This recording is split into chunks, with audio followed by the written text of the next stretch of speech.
ট্ৰেণ্ডিবুলছন ডালাৰ ছেশ্যনত আপোনালোক সকলোকে স্বাগতম। ফ্ৰেণ্ডছ, আজি আপোনালোকক কিছুমান আমি ইনভেষ্টমেণ্ট প্লেনৰ বিষয়ে ক'ম। আপোনালোকে ক'ত আচলতে ইনভেষ্টমেণ্ট কৰিব লাগে আৰু কিদৰে আপুনি ইনভেষ্টমেণ্ট কৰিব, নিজৰ যদি লাইফত আৰু লাইফৰ পিছতো আপুনি কিছু পৰিমাণে ফেমিলিক পইচা দি যাব বিচাৰিছে, তেতিয়াহ'লে আপোনাৰ ইনভেষ্টমেণ্ট জাৰ্নিটো কেনেকুৱা হোৱা উচিত। প্ৰথমতে যদি আপুনি ইনকাম কৰে তেতিয়াহ'লে ফাৰ্ষ্ট এটা লাইফ ইঞ্চুৰেঞ্চ খুলিব। আৰু লাইফ ইঞ্চুৰেঞ্চ কেনেকুৱা হোৱা উচিত আমি আগতে ভিডিঅ' বনাই থৈছোঁ, চাই ল'ব, যাতে য'ত আপুনি লাইফ ইঞ্চুৰেঞ্চ খুলিব সেইটোৱে যাতে প্ৰায় সকলোবোৰ কভাৰ কৰে। যি আপোনালোকক মেডিকেলত লাগে, কিছুমানত টাৰ্মছ কণ্ডিশ্যন বহুত দিয়া থাকে আৰু সেইবোৰ ভালদৰে ষ্টাডি কৰি লৈ এটা লাইফ ইঞ্চুৰেঞ্চ খুলিব লাগে। কাৰণ মানুহৰ আটাইতকৈ বেছি পইচা যায় মেডিকেলত। যদি আপোনাৰ বেমাৰ হয় তেতিয়া বহুত টকা যায়, আৰু বেমাৰ নহ'লে মানুহে খাই লৈ ইমান টকা উৰুৱাব নোৱাৰে।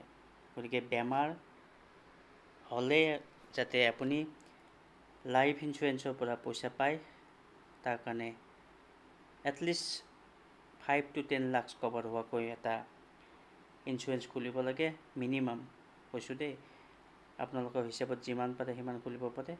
নেক্সট আন এটা ইনভেষ্টমেণ্ট কৰিবলগীয়া ঠাই হ'ল, এইটো আকৌ কণ্ডিশ্যন আছে, যদি আপুনি ফেমিলিক আপুনি নোহোৱা হোৱাৰ পিছতো পইচা দি যাব বিচাৰিছে, তেতিয়াহ'লে এটা টাৰ্ম ইঞ্চুৰেঞ্চ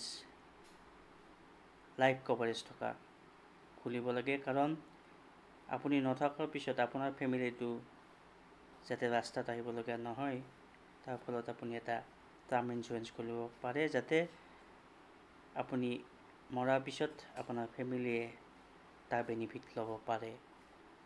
এই দুটাক বাদ দি বাকী আপোনালোকে মোৰ হিচাপত বেলেগত ইনভেষ্টমেণ্ট নকৰি ডাইৰেক্ট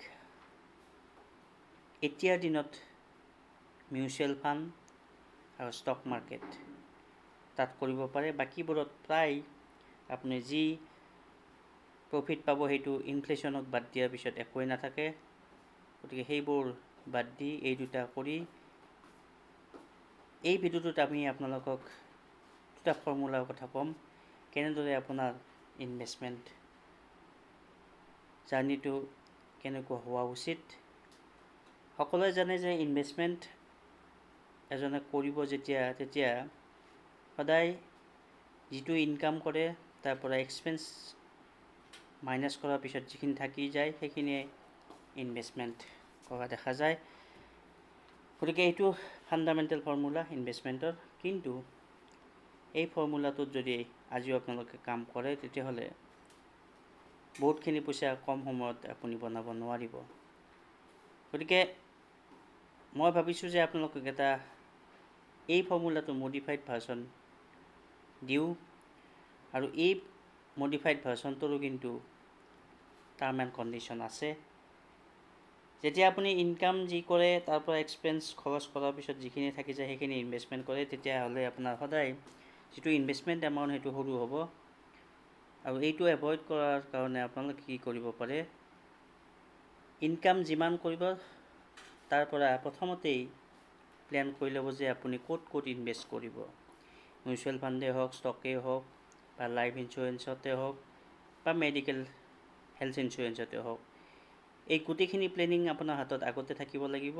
আৰু ইনকামৰ পৰা এই গোটেইখিনি ইনভেষ্টমেণ্ট কৰাৰ পিছত যিখিনি থাকি গ'ল সেইখিনিৰে আপোনালোকে এক্সপেন্স খৰচ কৰিব লাগিব।